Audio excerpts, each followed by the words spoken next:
Hi, I'm Vivian the Knitter. And I'm Alyson the Crocheter, and you're listening to Keep Calm and Carry Yarn. Thank you so much for joining us for episode 42 of Keep Calm and Carry Yarn, a knitting and crocheting podcast brought to you by me, Vivian, and my daughter Alyson.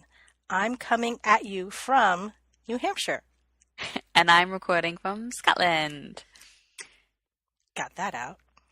Yep. Hi, everyone. Hope you're doing well. If you're an old subscriber, thanks for coming back. If you're a new subscriber... If you're a young subscriber, though, we do not thank you. Sorry, that was kind of a dad joke, but... If you're a new subscriber, thank you for joining us. Thank you. How are you today, Mother?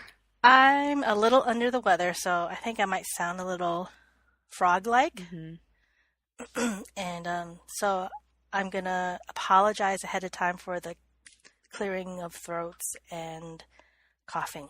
And sniffing. And hopefully I'll be able to edit most of it out. Well, I hope you feel better soon. I've discovered that I think I have a pretty good immune system because when everyone else in the office is sick, I hardly ever get sick. And I'm always fine. That's good. Maybe it's that good old American genes. I don't know. Oh, I was just really not eating dirt as a kid, but sure. Not that that was a joke. You did not eat dirt. Oh, right. So today's BuzzFeed quiz is, if I can find it, each and every one of us is a queen, but this quiz will reveal what kind you are. I thought it was going to give us, like, real queens or fictional, characters, but it was just a description. But it said what kind so of queen are you? I was a little disappointed with that. Oh, I'm sorry. So what kind of queen are you? I'm satisfied with the answer, but okay. It would have been nicer You're expecting if it was something different. Yeah. The people's queen. You would be a kind and warm-hearted, relatable queen, in quotation marks. The type who gets photographed when you're out grocery shopping and mingling with the commoners. Good for you. I also got that. And the image is Dua Lipa, in case anyone was wondering. Dua Lipa? Like what? The picture. Mine is a picture of an old lady shopping at the grocery store. Look to the right. There's a younger person in the background. No? I don't see it. What? Either you're blind or for some reason we've got different pictures. I don't know. But you know what? The first time I took it, Madeline did go, Dua Lipa? What is she doing there? I'm like, what? But this time Are you sure? Yeah, look at my picture. Oh, it's cropped out. Oh. Sure, it's her shoulder holding the banana. Oh, this is. I'm on my iPad, so maybe it's because it's the mobile version. I'm surprised that Madeline could recognize her from that small of a picture because I really don't know who she is, but other than she sings popular music.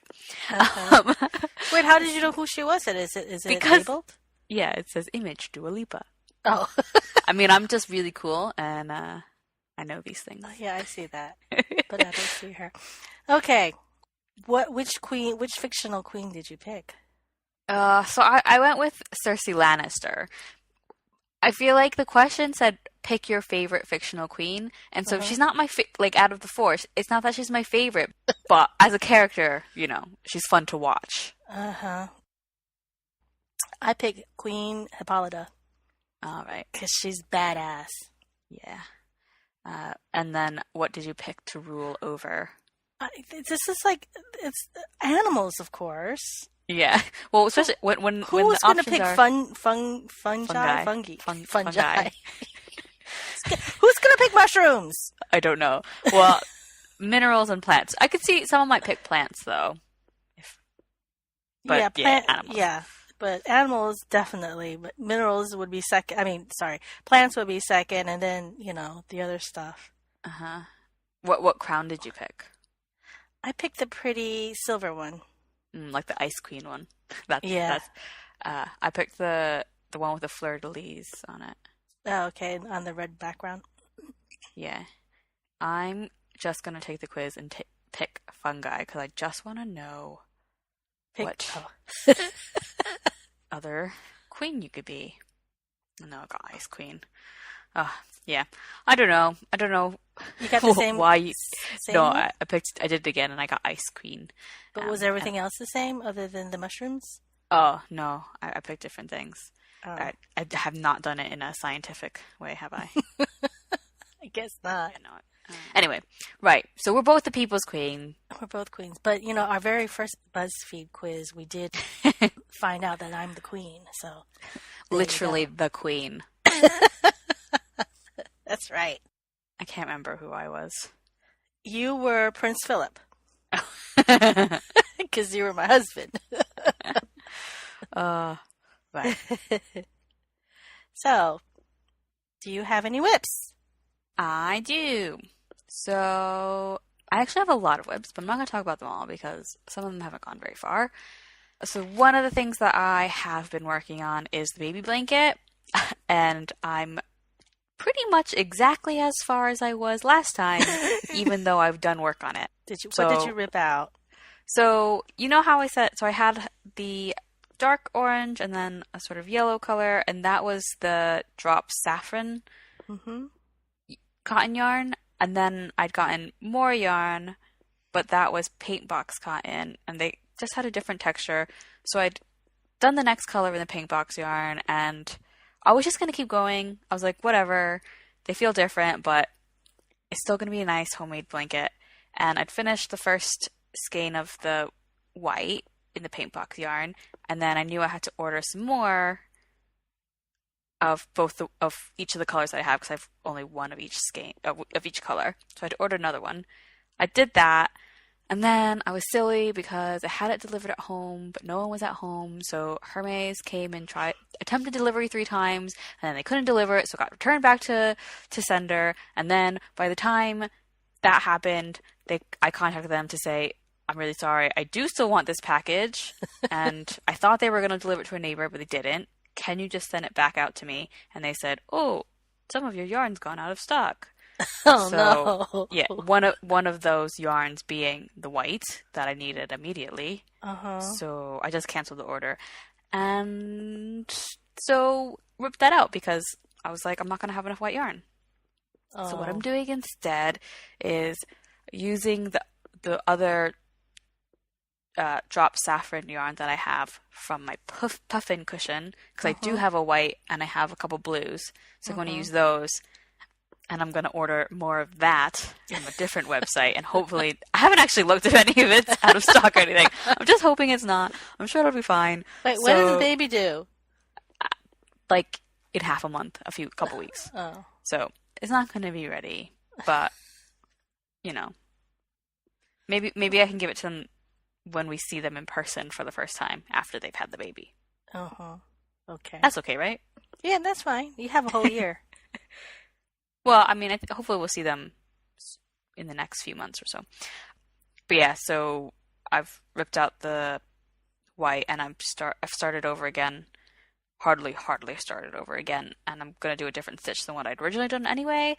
I'm doing something that I found on a blog, and the person who had written it up called it a bean stitch. A what kind of stitch? Bean. Bean, like rice and beans. Oh, beans. Bean stitch. It's on crochet-craft-santini.blogspot.com.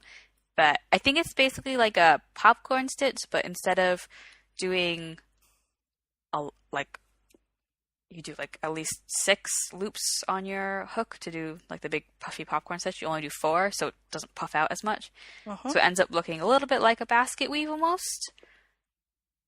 Oh, so yeah, or a herringbone. Or a herringbone, yeah. So I'm doing that one. And then I still haven't decided what other stitches I'm going to do, but that's hopefully, I need to get back to work on that. And the reason I haven't really been working on it is because I finally started my project for the Colorwork KCAL. Colorwork KCAL. So I did say last time that I was planning on making the Honeyclone cowl, and that is what I'm doing. I had to get the main color yarn, and that was the other yarn that went out of stock out of my order. So the 2 yarns that I needed to use next went out of stock. So I didn't get that. So instead, over the weekend, I went to Ginger Twist Studio in Edinburgh, which is pretty close to me. And I was determined to get some of her hand-dyed yarn. So you go into the shop, it's a tiny, tiny shop. On one side, it's her hand-dyed yarn. And on the other side, it's other yarn, lots of British yarn and stuff. So the yarn that I got is her Sheepish Sock base. And that's 80% merino, I think, and 20% nylon. Yeah. But it's very textured, like you can really see the bumps of each of the ply. So when it was hanging as a loose hank. I don't know, it wasn't like twisted up, you know. It almost looked shiny? Not shiny. Like, it's I don't know. It almost looked, a little shiny, but I think it's because the bump of the ply was just the way the light was hitting it. It just refracted light differently than some of the smoother yarns. So I got it in a dark gray color called Old Town Cobblestone, and it's slightly variegated. I don't know why I can never remember variegated. That's the word I want. Yeah. It's gray? It looks blue. It's dark gray. Okay, you cannot always say this but you should know by now that the camera that we're using is just not very good. Okay. I promise it's gray. Okay, it's gray. It's dark gray. So I knew I wanted to get dark gray because the other yarn that I wanted to use for my stash is a Ching fiber yarn in underwater, and that's like speckly, I guess. But it's blues, yeah. It's like blues and mint greens, and it's got pops of like just about every other color. Neon greens, yellow, all pink, the colors that I like. Orange, purple. But yeah, but the base, the main bits of it is a sort of blue and a fair bit of sort of a mint green. So the Honeyclone cowl itself is supposed to be like a crocheted version of, that other... The honey cowl. The honey cowl, yeah. Cow. Cowl. Cowl. So it's sort of double-sided. You work it in a spiral, and the side that's facing you, the color comes out mostly of the contrasting color, so the blue color that I've got, and there is bits of gray. It's hard to see, I think, because the blue is quite bright, and because the color shifts a lot, the gray sort of gets pushed to the side almost. But then the other side, it's mostly the main color, and then you just get the V stitches of the contrasting color. Let me see in a that. Sort of. Oh, so is that the other side? And that's the other side. And I kind of think that is, to me, seems like the front. Yeah, I like that other side. Yeah. How does it compare to the honey cowl? I don't think it looks anything like it. Really.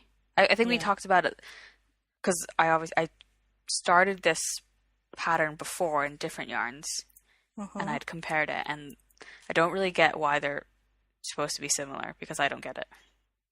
Does the honey cowl use two different colors? No. Yeah, so I'm not really sure what it's just very loosely taken inspiration.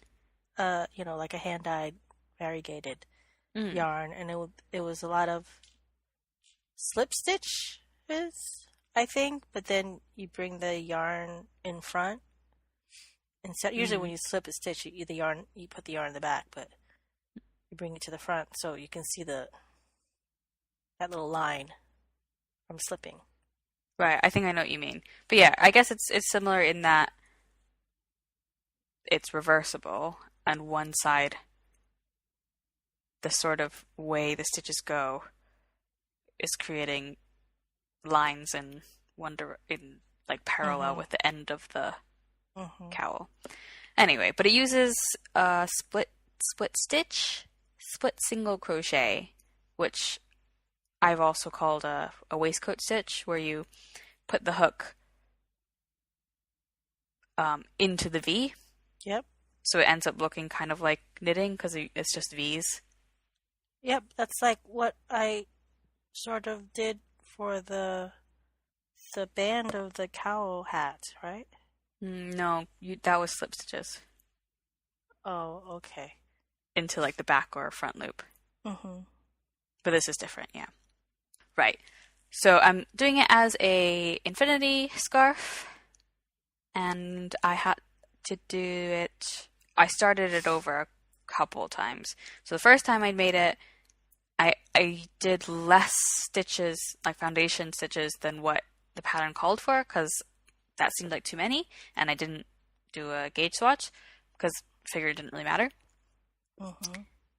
So it already made less foundation stitches, but it was too big. I got a few rows in and decided it was too big, so pulled it out, made it shorter, and that was good. But then I realized I got, did a few more rows and realized I was putting the hook ever so slightly into the wrong spot, just because it was just ever so slightly in the wrong spot. So it's also a dark yarn, so it's hard to see, isn't it? No, that wasn't my problem. I wasn't sure where exactly to put it, basically, because, I was putting it into the V, but then on the back side, I wasn't sure if my hook should be to the right or left of another bit of yarn on the back of the stitch. I don't really know how to explain it with words. Okay. But I just went the wrong way, essentially. Okay. And it was fine. It kind of ended up leaning a bit. It was almost like a little diagonal. So I could have just carried on and just fixed it in the subsequent rows, but I decided I wasn't very far. I was only like 4 rows long, so I ripped it out again and I started over. And now it's good. Now I'm quite a few rows in, and I'm liking it better than the first time I made it, because the first time I made it, I did it with not superwash yarn. So it was quite woolly, and the way the stitches work, it's almost like a double layer of fabric. So it's pretty thick. So I think with the really woolly yarn, it just felt really stiff and scratchy, and it didn't have a lot of drapiness. Okay. Yeah, and give. So it's nicer with this. Oh, okay. Well, that's good that worked out better. But those are the whips that I'm going to talk about today. Okay. I have 2 whips, essentially. And, here's I'm working on my Zweig. I haven't really gotten that far, but I think I'm about 1.5 inches before I can do the waistband. But the funny thing is, when I separated for the sleeves, I didn't feel like using scrap yarn, and I didn't have one of those stitch holders that was long enough, so I used some spare needles, but I didn't have enough point protectors. So yeah. Can you see what this is? Is that an earplug? Yeah, I shoved a couple of earplugs in there, so. Nice. Hey, they work. Yeah. So that was like my. They probably would still work as earplugs as well, because the foam just sort of closes back in on itself. So I don't know if anybody wants to stick this in their ears, but it works. It works very well, and I thought it was very ingenious and very DIY-ish of me. So I was very pleased with myself. Good job. So that's the only thing new with the Zweig, and I'm working on my Sheep Mittens, and I finished the first, sort of. First mitt. So it's actually, there's a hand and a butt on each hand, but it's because it's the way you hold Opposite. it. Yeah. Right. So that, okay. So in each one hand, you're cupping the butt, Uh-huh. and on the other one, the butt's on the back of your hand. Yeah. Yeah. So the leaves and the flowers are actually duplicate stitched on after you're done with it. What does that mean?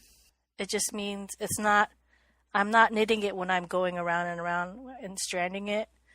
I'm coming after I'm done with it. I'm embroidering it on, basically. Oh, okay.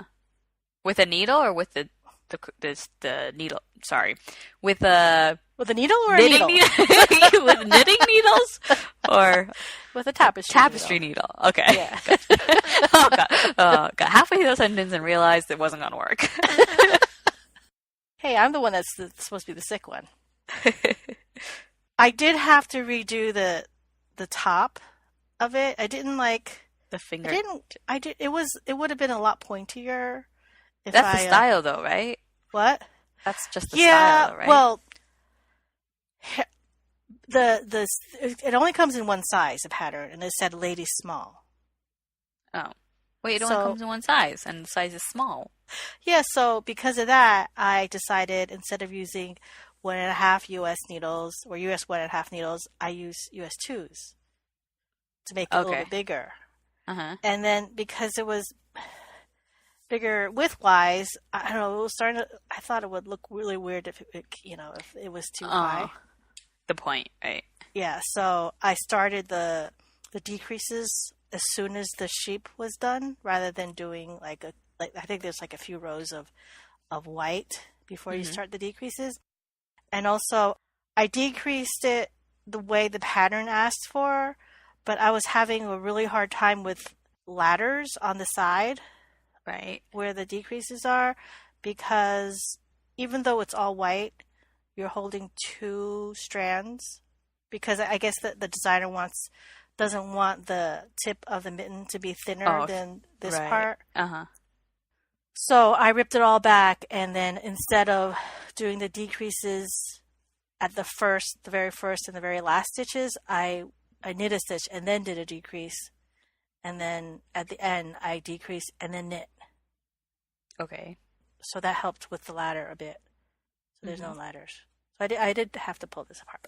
So I didn't put do the red of the flowers yet, because I didn't wash my yarn or anything.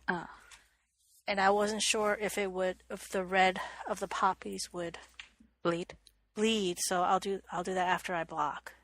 Oh, okay. So I just started the sheep feet on the second. It's just so impressive, the knitting color work. Thanks. I really enjoy it. I mean, it goes by really fast for me, because I can't wait for the next one, and then I can't wait for the next one, and the next color, and all that fun stuff. I just found a drop stitch. I'm gonna grab it before I forget. Yeah, I'm having a lot of fun with this. Nice. I think I want a pair of the cat ones from that book. The cat ones? Just saying, yeah. I think the cat ones. I mean, because you're having so much fun. I just want you to have more fun. Okay. Is that how it works? Sure. Maybe for next year. Or the end of the year. Christmas. Christmas. There's a couple people making mittens and gloves for the Colorwork KCAL. Oh yeah? Yeah, there was someone who had taken a pattern, Rosa Alba B, on Ravelry. It was a fingerless mitt pattern, but I think she's turned it into mittens or gloves. The one maybe? with the anchors. The anchor, yeah. Yeah, she turned it into gloves. Is it hard to knit gloves? I've never actually done it, but I would. It sounds hard. That I would probably have problems with where the fingers meet, because the holes. It's because I already have problems where the thumb meets the mitt part right here, the valley. Sometimes there's little holes there. Right. So I mean, she's done a really. I saw a picture of one of the finished mittens, and she's done a really good job. Oh. And then someone else is planning on doing a crocheted mitten. It's very Scandi as well, with like some sort of Nordic looking design on it. I didn't see that one. She just posted. They're the Circu mittens. It was Sophie. And they're it's in the Ravelry thread, which we have for the cowl, in case anyone is wondering. And you should definitely share what you're working on. But yeah, it's crocheted inspired by traditional knitted Scandinavian mittens. This crochet version uses strand and colorwork to make them thick and warm. Oh, yeah, it's pretty cool. Sounds nice. Which post was that? Because I don't see it. Number 38. Just links. Oh, no wonder. I'm like, I'm not seeing this mitten. What are you talking about? Oh, they're links. That's why I'm not seeing it. Oh, wow, that's beautiful. Yeah, the other thing she posted as potential to do is the Fern and Feather sweater by Jennifer Steingass. I almost said glass, which looks like the sort of thing you would do. In that it's color. That one is really popular. I saw a bunch of those. Oh, we saw a bunch of them in at EYF. At EYF, yeah. Mm. And other Jennifer Steinglass things. But my sweater, my Enki is a Jennifer Steinglass. I think. Unless I'm lying, then I don't know what I'm talking about. Yeah, it is. It is. My brain's a little fuzzy right now. So you have any FOs? No. No. I do. Where is it? Oh, wait. I have to go get it. Well, if you follow our Instagram, you would have already seen it. Oh, yeah. But it wasn't like a proper picture. It's in the back. It's like in the distance. Madeline took it. But it's huge. Oh, my God. It's like a helmet. It's huge. Well, I have my earphones underneath. Oh, yeah. Oh, God. It's humongous. So that's your... Which is fine because I always put my hair in a bun anyway. So, if I don't have the hair in the bun, then it would like cover my eyes. Have you actually said what you finished? Yeah, I finished it. But did you name the project? What? Do you even remember the name of the project? Oh, the Andean Chulo hat. Yes. Is that what you asked me? Yes. But anyway, I could fix it by redoing the lining, making the lining a little smaller. So it doesn't will it look saggy, though? Because the lining is smaller than Well, it's already sag, I've already worn... It's kind of damp right now because I wore it this morning to snow blow. Even though I'm not feeling well. And then last week I wore it to snow blow. Well, it looks really good. Also, wait, I noticed that did you do a pattern on the inside of the ear flaps? Well, I just carried the yarn. The yarn that I was using, I just did a checkerboard. Oh, I mean, you say that, but that sounds really fancy to me. Well, you have to carry 2 yarns to get it to the front anyway, so you just alternate it. I mean, I don't know what the hell you're saying, but sure. So wait, were you making the inside lining at the same time as the hat? Yes, you were, because... No, you weren't. No, just... I'm confused. So, you have to make the ear flaps first, right? The pattern has you make the ear flap flat. So, you have to purl and do the design. But I didn't want to do that, so I decided to do the ear flap in a round. And then I did that. And when I was done with the ear flap, the inside the stitches, I put on a scrap piece of yarn. And so so you did the whole entire ear flap with quote unquote like lining, and then and then you do the ear flaps. You pick up stitches for the hat, and then you go around, and then later on I picked up stitches along the edge of the hat for the lining. I mean, you have explained none of this before, so. Oh well, I essentially made 2 hats. Yeah, because there's a hat inside and a hat outside. You should definitely take like pictures of all that. That's really cool. Yeah, I will. I mean, as a non-knitter, I'm impressed. I'm sure there are knitters who will also be impressed. I'm happy with it, even though it's a little big because, it's all right. I didn't use the same yarn as I did last time.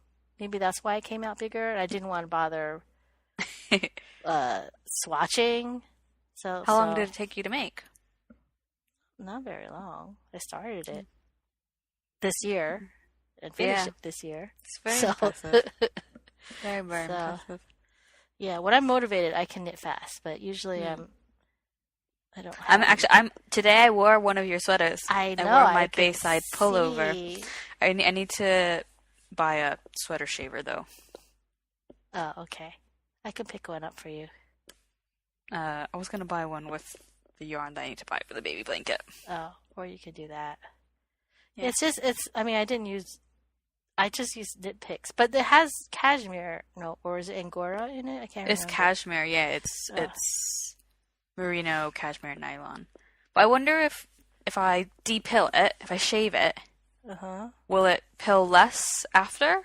I have no has idea. It done?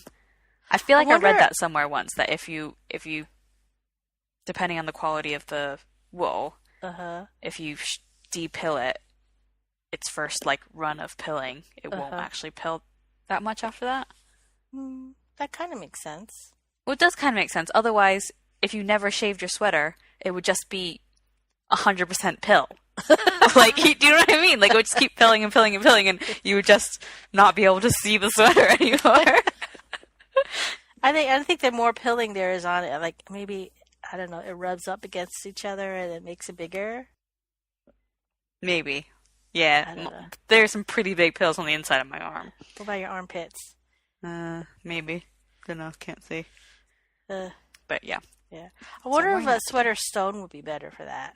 What's a sweater stone? I don't know. I've seen these. They're like almost like pumice stones, and you just, I don't know. Maybe one of our listeners can let us know if those things work. Yeah.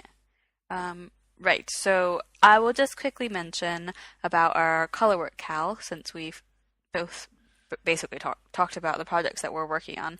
It started on February 9th, but if you didn't know about it, feel free to join us now, because whips are allowed, doesn't matter when you started it. If you're working on something colorwork now, or you're planning to, you can totally join in on the KCAL. We are going until April 26th. And there will be prizes. We haven't announced any yet. But we haven't even gone so far as to make rules as to what you have to do to win a prize.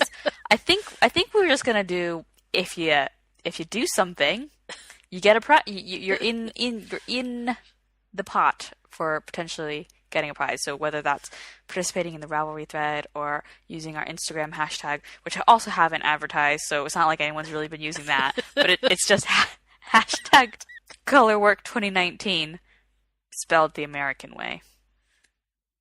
But yeah, we've done a very bad job of this.